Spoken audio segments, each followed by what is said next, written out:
संजय गांधी अस्पताल में युवक की मौत पर हंगामा।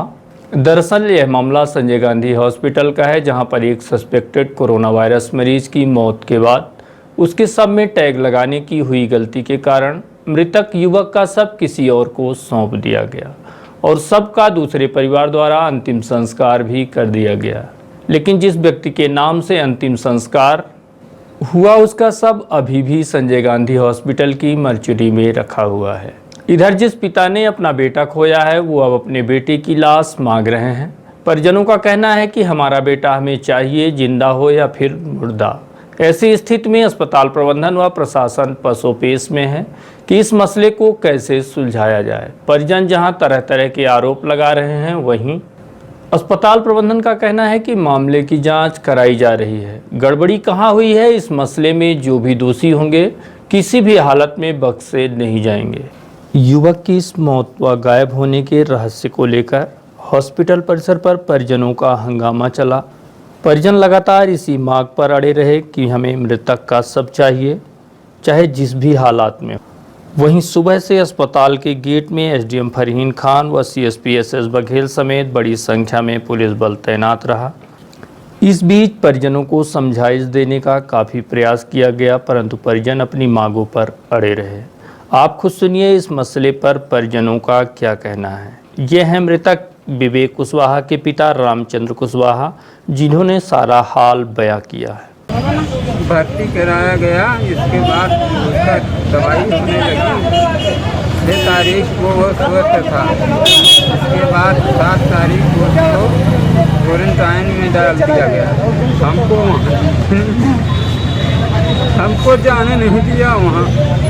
कोई कहा कि वहाँ तुम मरने जाओगे, वहाँ तो वो तो उसको तो वो हो गया है कोरोना। इसलिए हम यहाँ फिर भी बैठे थे नीचे में, लेकिन हमको कोई जानकारी नहीं दी गई। 8 तारीख को तो हम कुछ बोले नहीं।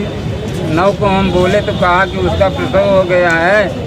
जब मिट्टी देखने के लिए बोले, कहा कि उसकी मिट्टी कल ही जला दी गई। 8 तारीख को रिपोर्ट आती है हमारी, 9 तारीख को हमारे आने पर दे रहे हैं। वो भी रिपोर्ट जो है तो कलम से लिखी गई है, अन्यथा उसका कंप्यूटर का नहीं है।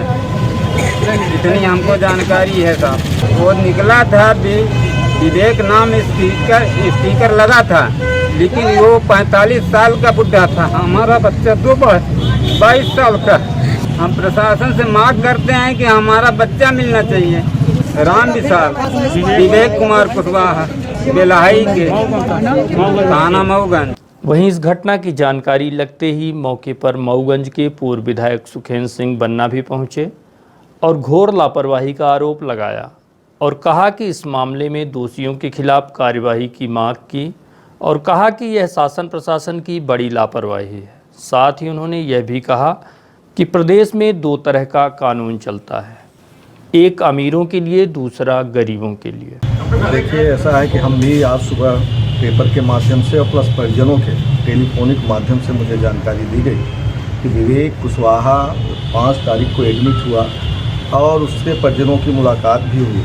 बाद में ये परिजनों के द्वारा बताया गया कि उससे मेरी मुलाकात हुई, सारी बातें थी और फिर उसकी अचानक से मौत हुई। हम लोगों को बुलाया गया, लेकिन हमारी लाश नहीं मिली, बल्कि दूसरे की लाश वहाँ पर, जो वही 22 साल का विवेक कुशवाहा है, वहाँ पे लगभग 70-80 साल के व्यक्ति की लाश थी। तो मैं समझता हूँ, मुझे ये लगा, मैंने सुबह कलेक्टर को भी फ़ोन लगाया और उनसे ये कहा कि भाई मैंने आपको लिखित रूप से एक पत्र भेजा था और मौखिक रूप से मोबाइल के माध्यम से आपको हमने कहा कि कहीं न कहीं कोरोना के मामले में, पेशेंटों के मामले में हमारे क्षेत्र के भी पेशेंट आ रहे हैं, वहाँ पर घोर लापरवाही बरती जा रही। अभी आप लोगों ने भी देखा होगा, सुना होगा, सिमरिया का भी एक लड़का भाग गया था और यहाँ खाने पीने की भी लापरवाही और तमाम तरह की लापरवाहियाँ।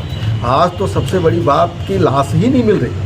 भाई परिजन यहाँ लाश लेने आए हैं, लाश देखने आए हैं, चलिए ठीक है, कोरोना का अगर पेशेंट था, अगर सस्पेक्टेड था तो लाश नहीं दी जाएगी, ये बात मैं स्वीकार करता हूँ। बशर्ते जहाँ लाश ही नहीं मिल रही है तो ये तो बहुत बड़ी लापरवाही आज हमारे रीवा इस इतने बड़े अस्पताल की उजागर हुई। मैं समझता हूँ कि इसमें दोषियों के खिलाफ, चाहे जो भी इसमें दोषी हो, उसके खिलाफ FIR भी होना चाहिए, उसके खिलाफ कानूनी कार्रवाई होना चाहिए। और मैं समझता हूँ कि इसमें बड़े लेवल पर चाहे छोटे लेवल, मैं आप सबके माध्यम से ये पूछना चाहता हूँ कि क्या अगर कोई पैसे वाला, कोई पहुँच वाला, कोई ताकतवर व्यक्ति अगर इस तरीके से एडमिट हुआ होता तो क्या इस तरीके से लाश उसे नहीं दी जाती, नहीं दिखाई जाती? जहां मुख्यमंत्री शिवराज सिंह चौहान लगातार ढिढोरा पीट रहे हैं कि जान है तो जहान है, तो क्या गरीबों की जान उनके लिए कोई मायने नहीं रखती? आज इससे ये साबित होता है कि गरीबों के लिए अलग कानून बना दिया गया है जब से मुख्यमंत्री बने हुए हैं, और अमीरों का एक अलग कानून बना दिया गया है। और जहाँ चिरायू में, मैं भोपाल को आपको उदाहरण दे, चिरायू में जितने पेशेंट होते हैं आज तक एक भी नहीं मरे, लेकिन हमीदिया में हो चाहे संजय गांधी में हो, वहाँ पे मौतें हो रही। इसका मतलब घोर लापरवाही हो रहा है। मेरा आप सबके इस के माध्यम से है कि प्रशासन इसमें चेते। अभी उनके परिजन भी आए हैं, उन्हें क्या करना है वो जाने, बशर्ते मेरा आप सबसे कहना है कि प्रशासन इसमें सचेत रहे, आगे की कोई घटना ना घटे। अगर ज़रूरत पड़े तो डीन को भी इसकी जिम्मेदारी लेनी चाहिए, और उसके जिम्मेदार हैं। और डीन उसमें अपने आप सोचे कि हमें क्या करना है, उन्हें पद पर बने रहना चाहिए कि नहीं बने रहना चाहिए। और मैं इस्तीफा भी उनसे मांगता हूं कि अगर आप सक्षम नहीं हैं। दूसरी बात ये कि जो भी इसमें दोषी हो उसके खिलाफ कार्रवाई हो, चाहे छोटा कर्म FIR हो, और सब हमारी आप सबसे मांग है, और परिजनों को उनकी लाश मिले। वहीं इस पूरे मसले पर medical college dean doctor APS Gaharwar का कहना है कि युवक का शव गायब नहीं हुआ है, बल्कि टैग लगाने में चूक हुई है।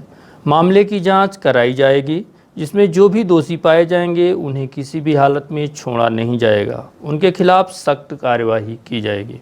जांच के लिए हमने आदेश कर दिया है, आज ही शाम तक रिपोर्ट आ जाएगी जांच की। उसके बाद हम तथ्यात्मक रूप से कुछ कह पाएंगे। जो प्रारंभिक जानकारी है तो शायद लाश गायब नहीं हुई है, कुछ उसमें टैग लगाने में गलतियां हुई है, सबका प्राथमिक अंदाज है। ऐसी संभावनाएं कई तरह की है, ये संभावना हो सकती है, लेकिन हम इसमें निश्चित रूप से कह पाएंगे जब उसकी जांच की रिपोर्ट आ जाए। 2 सीनियर प्राध्यापकों की कमेटी बना दी है सवेरे ही, और उसके बाद ही दे सकते हैं। गलती तय करना तो उसके बाद कहना उचित होगा। अभी हम इतने कह सकते हैं जो भी गलती होगी, जिसकी भी होगी, उसे सज़ा जरूर मिलेगी, चाहे मैं खुद हूँ चाहे कोई भी।